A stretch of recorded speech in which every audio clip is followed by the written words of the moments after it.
Oi, amadinhos. Então, pessoal, naquele meu short que eu fiz sobre Paulo, né, que Jesus falou que não ia aparecer para ninguém, tem um rapaz que fez um comentário lá que eu sempre recebo. Esse e um outro comentário também que é muito comum quando eu falo desse capítulo aqui de Mateus. Então eu queria mostrar uma resposta a esses dois comentários, tá bom? Inclusive, depois que meu notebook estiver bom, eu conseguir voltar a fazer vídeos normalmente, eu estava até pensando em fazer um vídeo daqueles de aulas que eu faço sobre o tema ungido, né, o Messias segundo a Bíblia, ou ungido, tá bom? Mas aqui eu vou dar só uma resumida só, tá? Para explicar sobre esse versículo aqui de Mateus 24. Que nem eu já mostrei aqui no canal, inclusive está no vídeo sobre Paulo, que eu já fiz aqui completo. Jesus adverte que não apareceria para ninguém. Ó, então se alguém vos disser, eis que o Cristo, né, o Cristo, Jesus, está aqui ou está ali, não lhes dei crédito. O que é dar crédito? Acreditar, então não acredita. Ó pessoal, eu vi Jesus aqui, não sei aonde, na Galileia, não acredita. Então aqui Jesus está dizendo já que ele não vai aparecer para ninguém. Tá certo, pessoal? Porque surgirão falsos cristos e falsos profetas, e farão tão grandes sinais e prodígios que, se possível fora, enganariam até os escolhidos, ou seja, os apóstolos. Então tem um contexto temporal aqui também. Os escolhidos vocês podem ver em João 6,70. Eis que eu vou tenho predito, ou seja, estou avisando vocês. Portanto, se vos disserem, eis, ele está no deserto, Jesus, né, ele está lá no deserto, não saia. Eis, ele está no interior da casa, não acrediteis. Então acho que está claro aqui que Jesus está dizendo que ele não ia aparecer para ninguém.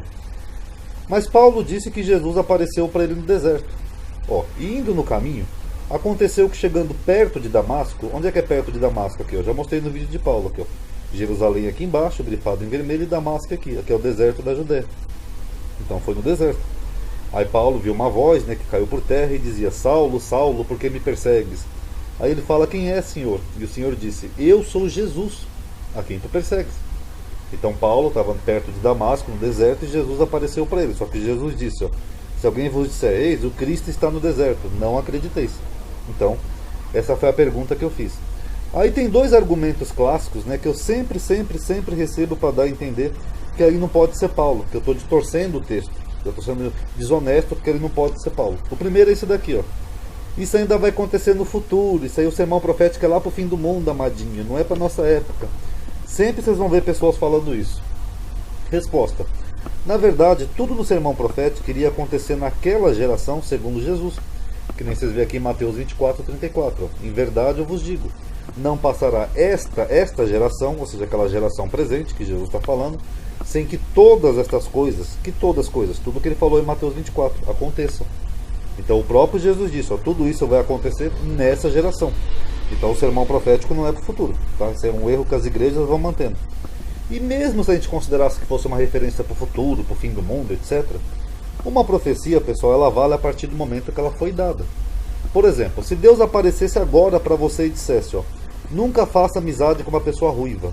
Aqui é um exemplo hipotético, tá? Não faça amizade com uma pessoa ruiva. Mesmo se você achasse que fosse para um futuro bem distante, você faria amizade com a primeira pessoa ruiva que aparecesse? Ah, aquilo ali que Deus falou para mim só vai acontecer daqui a 2000 anos. Então eu vou fazer amizade com aquela pessoa ruiva. Eu acho que não, né? Porque você ia falar, puta, pode ser agora. Está acontecendo o que Deus falou. A mesma coisa é o sermão profético. Mesmo se os apóstolos tivessem entendido que isso aqui fosse para o futuro, eles não iam aceitar o primeiro que dissesse que Jesus apareceu no deserto.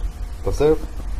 Aí o outro argumento que eu sempre escuto aqui quando eu falo sobre essa questão de Paulo, é que eles falam que Jesus estava falando de falsos cristos, amadinho, tipo um Henrique Cristo, porque aqui no versículo ele fala, ó, porque surgirão falsos cristos. Então é de falsos cristos que Jesus está falando, amadinho. Pessoas que iriam aparecer dizendo ser o Messias, ser o Cristo. É disso que Jesus está falando aí, amadinho. Deixa eu até dar uma destacada aqui.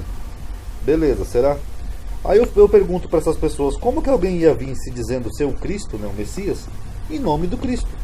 Não faz sentido, ó. Porque ele falou aqui, ó, muitos virão em meu nome. Até aumentei aqui a fonte para vocês verem, ó, em nome de Jesus, dizendo eu sou o Cristo.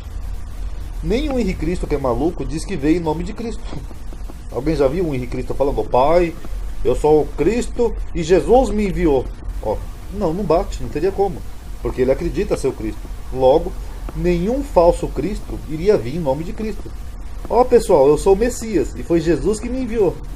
Ué, se foi Jesus que te enviou, então você não é Jesus. Não teria sentido.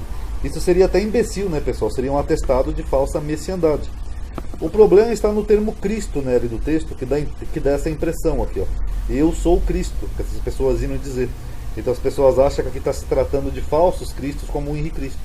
Esse é o problema aqui do texto. Mas eu vou explicar para vocês.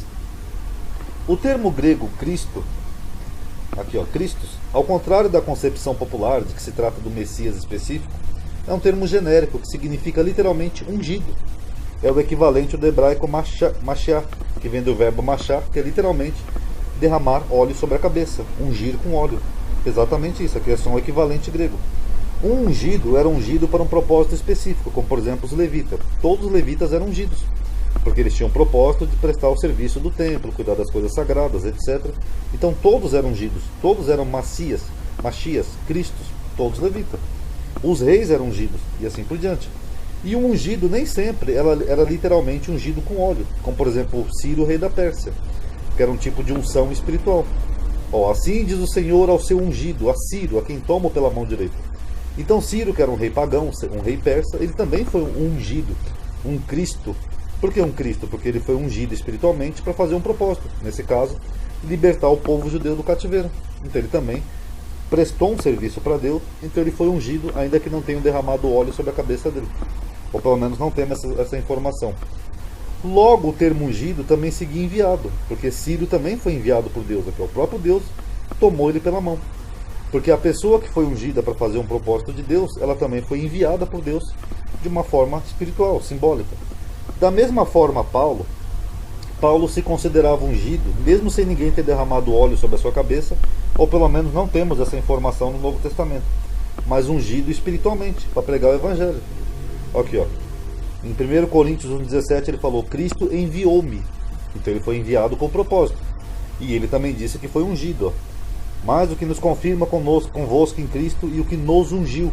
Então ele acreditava que foi ungido espiritualmente, que nem Ciro.